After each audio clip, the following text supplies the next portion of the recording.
We have shown how Aikido differs from both old-style jujutsu and modern judo. However, Kano Jigoro, the founder of Kodokan Judo, had this motto: Aikido is the path of love and protection for all things, and the way to harmonize and unite self and other judo. However, includes many forms of grappling, ground fighting, aggressive attacks, including strangling techniques used in one on one matches, and other stances and techniques that are not found in Aikido. The biggest difference lies in Judo's emphasis on formal competition within Straya limits and organized according to weight categories. In Aikido, on the contrary, we have no organized competition, focusing instead on daily training and self improvement. Aikido has more in common with classical Japanese swordsmanship.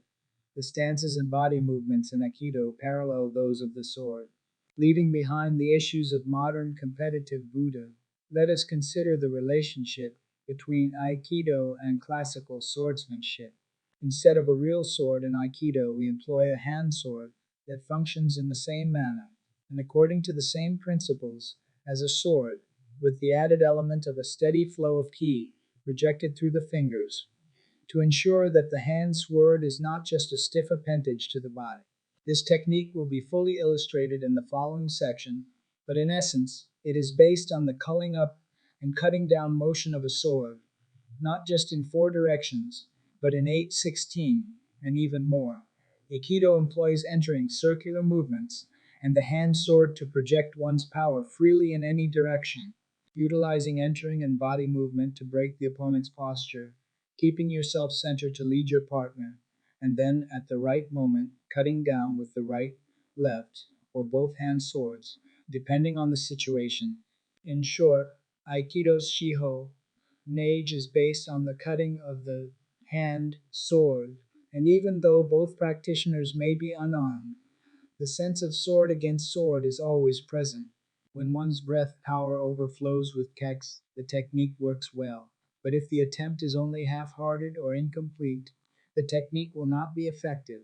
The way of the sword and the sword of no form.